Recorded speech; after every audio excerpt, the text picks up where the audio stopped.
I'm Ben, and this is my 1984 Datsun Sunny pickup. Had it for 4 years now.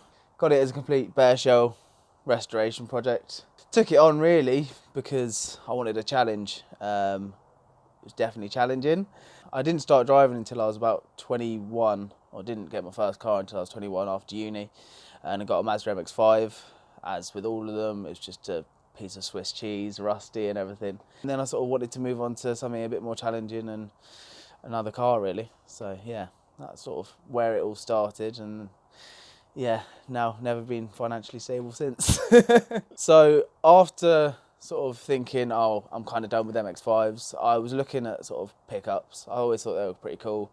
My dream car was, it kind of still is, a Hakasuka, classic Skyline. Really wanted one of them, and I saw that they did a front end conversion for this, and I was like, okay, merge the two, and it was kind of in my price range, but I still had this MX5 that I needed to sell. And it was a hard car to sell because it was very Marmite. Ended up just putting a word out there saying, has anyone got one for sale? Maybe even to swap. Someone reached out to me saying, well, what sort of condition of a truck are you looking for? And I was like, ideally one that's running and driving, but still a bit of a project. And he was like, well, I've got this, and turns out it's a complete bare shell restoration. As I said, it was completely acid dipped, and I was like, I'm in an iron, thinking, I don't know if I can do this, but I wanted a challenge. I've always wanted to learn, so I thought, let's just go for it. So this originally came from Japan. They don't produce them, or they never actually sold them over in the UK. They're always sort of South African imports.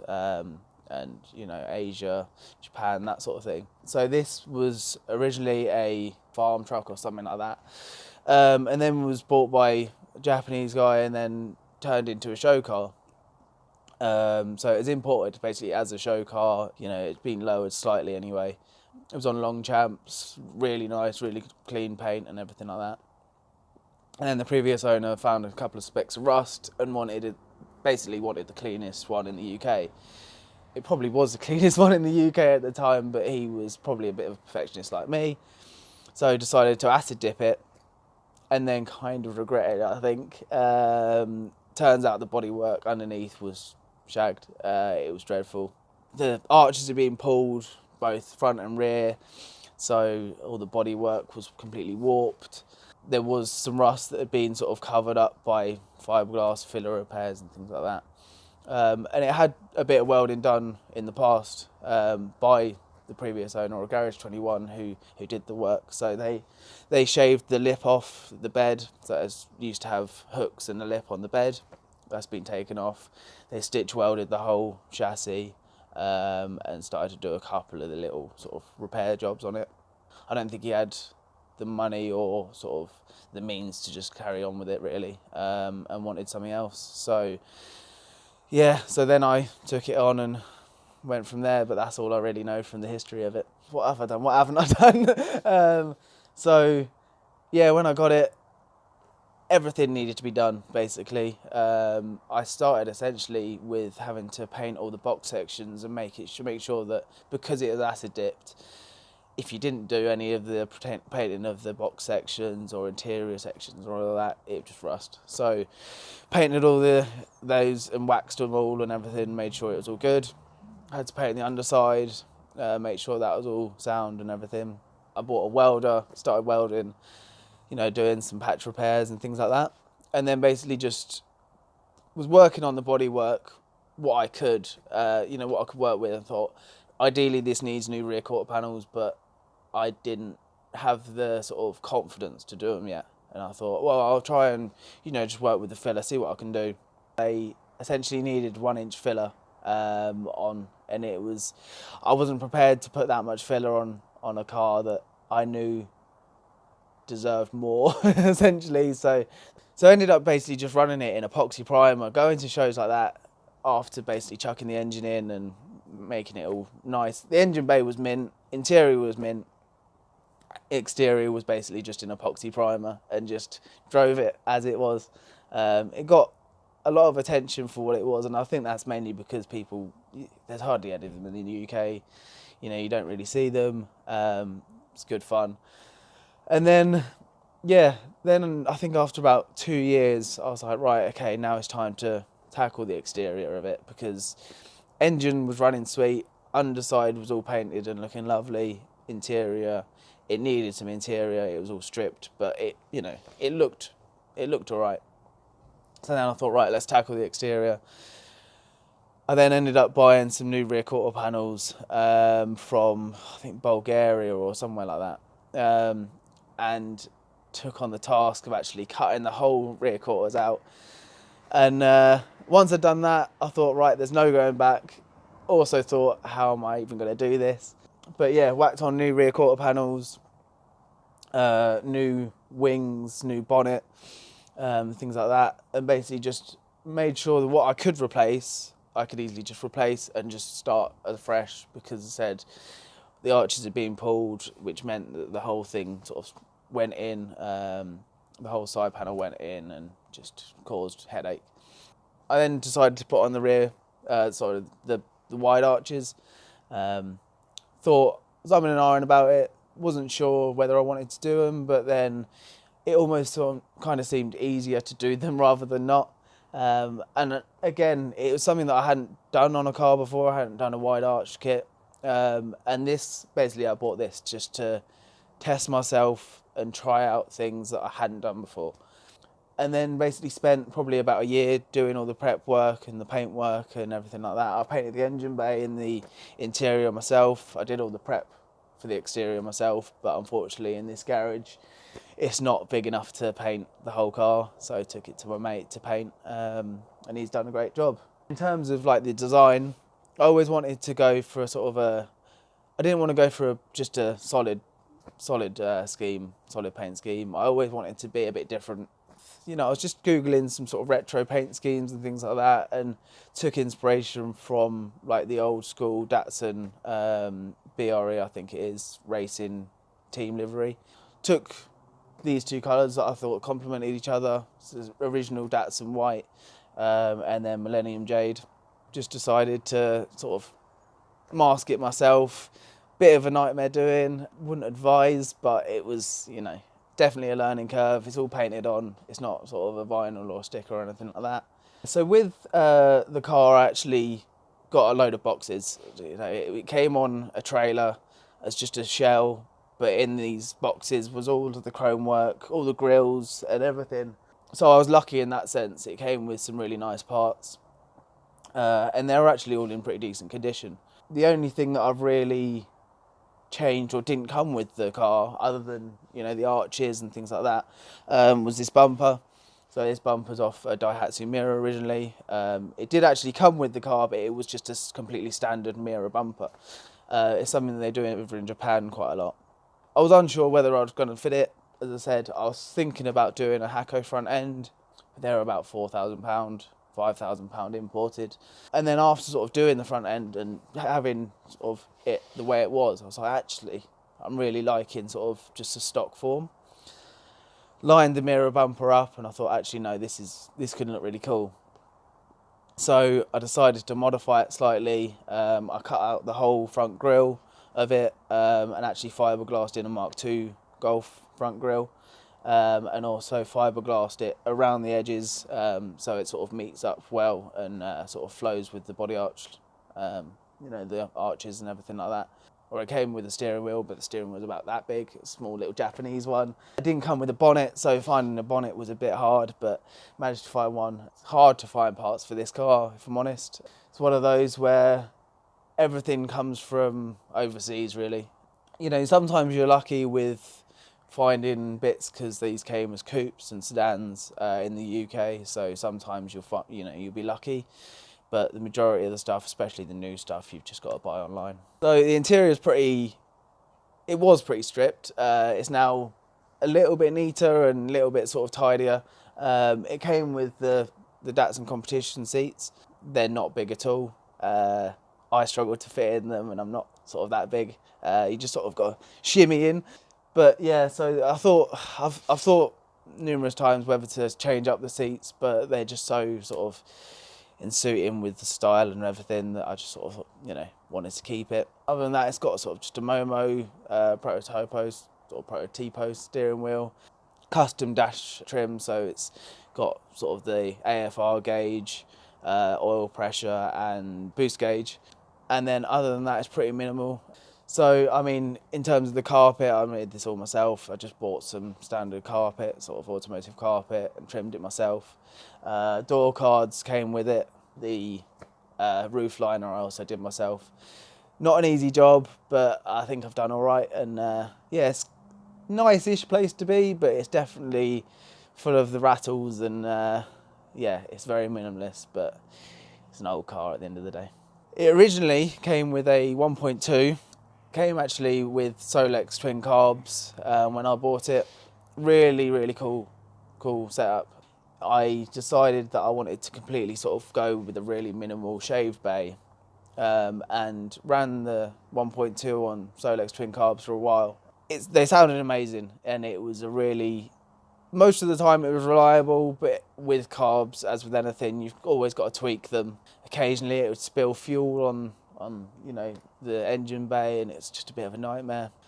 Last Christmas, I got a bit bored, and again, I've always wanted to do an engine swap on this, I think, because again, I bought this to sort of test myself. Saw a CA18DET with a box, turbo, ECU, and pretty much everything that was needed come up for $1,000, and I thought, why not? Let's go for it.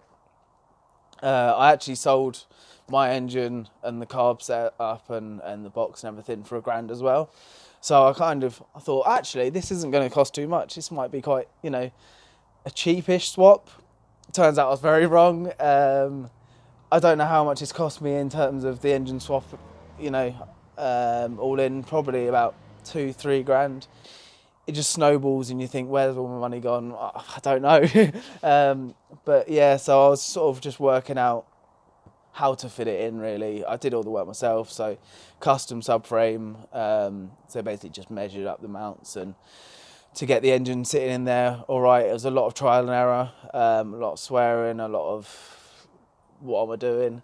Cut out the whole transmission tunnel as well, because the transmission tunnel for the stock box is tiny compared to, you know, a CA18 box. The CA18 box is about twice the size, so it's a lot bigger. Ended up yeah, cutting out the whole transmission tunnel and some of the firewall, moving the firewall about 1 inch further back, or slotted the firewall 1 inch further back, and yeah, made a whole new transmission tunnel myself, made new gearbox mounts and everything like that. Again, didn't know what I was doing, but kind of worked it out as I was going. Running probably about 200 brake. It's only running wastegate pressure on a T28 hybrid turbo. So it's got a Z32 MAF stage 3 sort of map. So it's all the supporting mods, such as sort of, you know, RB, I think 25 or 26 injectors. It's got a custom exhaust that I've made myself as well.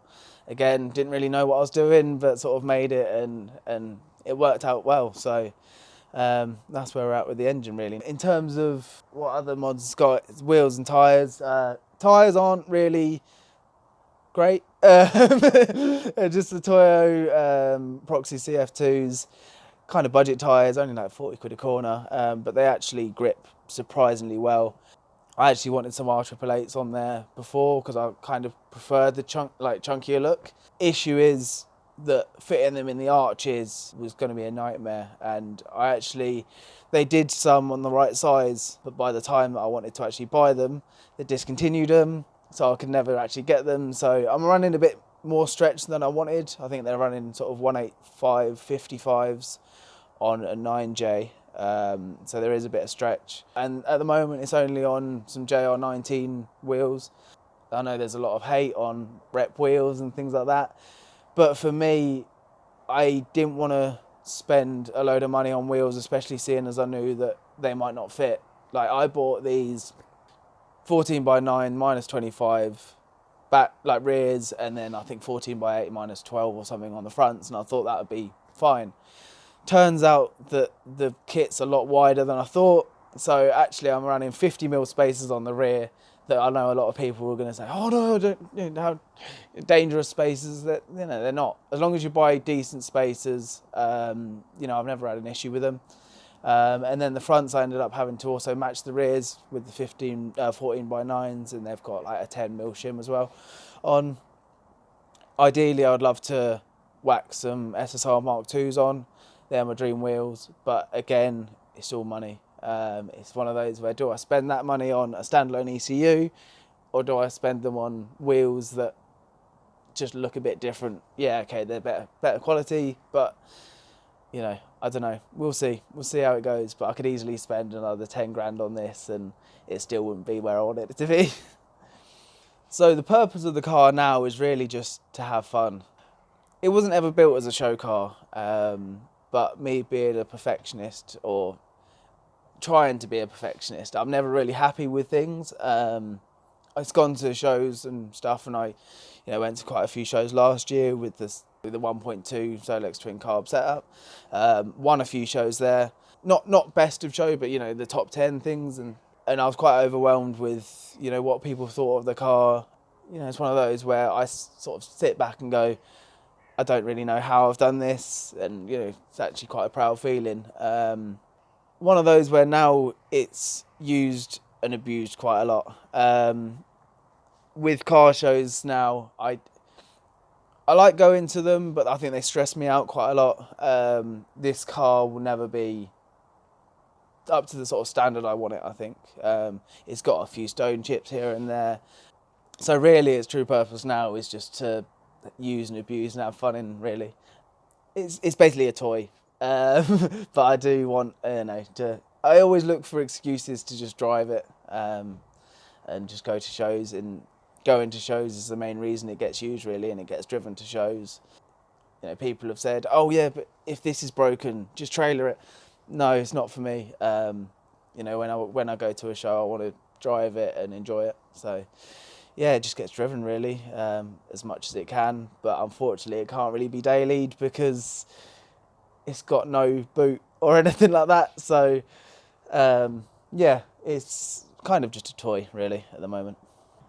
There's a dent in the bonnet, which it was just me being stupid. I was testing the engine, like the engine swap and things like that. It wasn't running quite right, so I kept on taking it in and out and in and out. And there's bonnet pins, basically. I didn't put them in once. Hit boost quite hard, and I was like, whoa, this is really good. Next thing I know, bonnet flew up and just smacked the windscreen so hard that it didn't actually go back down. So I had to take the bonnet off to actually get the bonnet down or anything like that. And that was actually the week before I'd planned to go to Players. That was my first show that I planned to go to. And yeah, that was a bit heartbreaking, I'm not going to lie, because I'd worked so hard to basically get it to Players. And then that happened, and it basically just wasn't happening. Again, people saying, trailer it. And firstly, I don't have a trailer.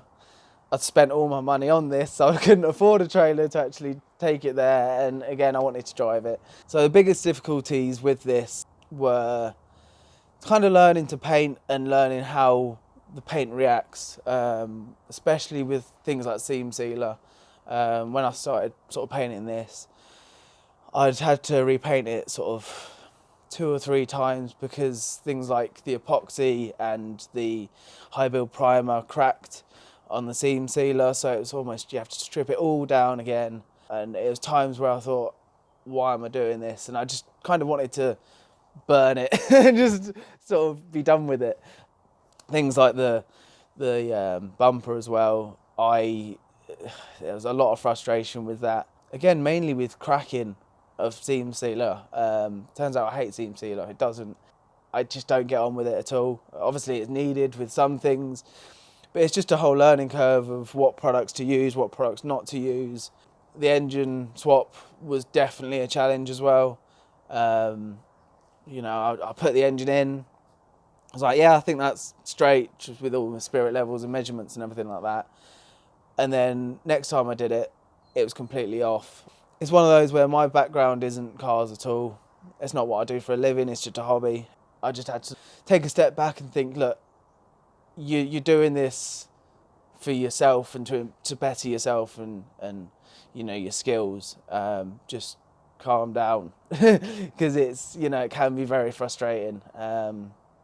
There are plenty of times where you just think, actually, people do this anyway, and you know, it's not like they're superheroes or anything like that. It just takes practice and time. So that's, you know, all it really is. But then that first time when you drive it and you realise that you've gone from about 70 brake to 3 times the power, you put your foot down, it almost kills you straight away. It just puts a smile on your face, which sounds stupid. Oh, it almost kills you, it puts a smile on your face. But, you know, it's that sense of accomplishment, and you think, wow, I've actually done this. So, yeah, there's lots of challenges, but also, you know, lots of rewards. Driving this it's very industrial, I reckon, is the best way to say it. I mean, at the end of the day, it's a pickup. It was only really used for farm use or things like that. Japanese people just to basically carry their sheep in the back or things like that. It's not built for, you know, power or anything, and it's not really built to be lowered either. I've actually raised the rear of this slightly from last year. And the main reason was because it was sitting on bump stops. Although it looked incredible and people actually thought it was bagged, personally I never thought it could look bagged because the fronts could never go as low as I wanted them to. But the rear actually did look, you know, they had the fitment of sort of a bagged fitment. You know, it hasn't actually got a heater, hasn't got a blower. That was all taken out for the engine swap to make room for it. So it is a bit cold in the winter. It doesn't really get, you know, driven in the winter, but, you know, the cold mornings are a bit cold on your feet and things like that. Other than that, it's just raw. That's the best way I can describe it. You know, it's got no airbags, no power steering or anything like that. So you can just feel everything on the road. And it actually grips really, really well. It is funny taking it out, and it's one of the reasons I love taking it out, is because people just sort of see it and go, what is that? They always ask me the question beforehand, oh, is it quick? And it wasn't. With the 1.2, it wasn't at all. You know, I just said to them, look, it isn't. It's 1.2. 0 to 60, I think we timed at about 14 seconds. So it was slow, but it sounded incredible. So it sounded a lot quicker than it was. But yeah, with the more power now, you sort of put your foot down and it just goes. And it's just, I like seeing the expressions on other people's faces because it just makes you smile whenever you drive it. I don't build this for other people, but at the same time, I go to shows. I think people think that it's better than I think it is. You know, going to shows now stresses me out quite a bit because when you go to shows, the levels of cars are immaculate. I'm not calling anyone out or anything like that. A lot of them aren't driven sort of even to the shows, let alone just sort of hard or anything like that. So it's hard to sort of put yourself on the same sort of level as them because you think, oh yeah, but they don't even have like a single stone chip or anything like that. And you look at this and you go, oh yeah, but you know, when I look at it, I go, oh, this isn't right, this isn't right. And I think that gets me down quite a bit when you sort of see other cars, and especially when you're at a show when people go, oh yeah, look at this, and you think, please don't look at that, please don't look at that. And that's kind of what's put me off shows a bit, is maybe just not having as much confidence in myself and the car, because I know it gets quite a lot of people down, and I don't think enough people sort of talk about it either, because although it's, you know, the car community is very hit and miss, I think, at the moment, and it probably always has been, but you know, that I was never really in it years and years back, especially during the max power days. You know, you get some people that will always say, oh yeah, this isn't right and this isn't right. And knowing that, I'm aware of it, and it kind of gets people down. But you've also got to realise that, you know, a lot of cars are built cars should be built to drive, basically. And I think that's one of the reasons why I probably won't go to as many shows anymore. Although it's won a few shows. I've got, 5 or 6 awards. It won Best of Show at Japanese Performance Show the other a month, and I was speechless. I remember acting like a bit of a wally there because I was like, I don't know what I'm doing. But yeah, it's kind of just sort of taken aback because I know that, or when you see other cars, you think, actually, that car's better than this car's better than this, and all of this. But yeah, I mean, I think people say I'm too hard on myself. I don't think I'm hard enough. It's a tricky one to sort of balance, really. As I said, I think a lot of people, when they build cars, they are very similar in the mindset of, it'll never be good enough. And I think that's where the saying sort of a project car's never really finished. But yeah, I mean, I still enjoy it, but I always know that more stuff can be done, and more stuff can be sort of fixed and perfected on it. So, I mean, in terms of how fast I've gone in it now, sorry, Mum. I chickened out at 100, and that was on, of course, a private road. And that was mainly because the sun was in my eyes, and I know that as soon as I hit that, bump in the road, it can get a bit sketchy. It'll definitely do more than that, but I have to admit, I'm not brave enough to do it. As I said, it's running about 200 brake probably now, and the temptation to turn up the boost is real. It can probably take about 280 with the setup, but I don't know how well the diff will take that because it's still running a stock diff. So who knows what will happen in the future. Maybe I'll turn it up and break something and then go back to square one. But yeah, no, it's definitely, we haven't timed a 0 to 60 yet. That's actually something that we need to do. So future plans with this now. There are, in my head, a lot of future plans, but in reality, I'm not sure.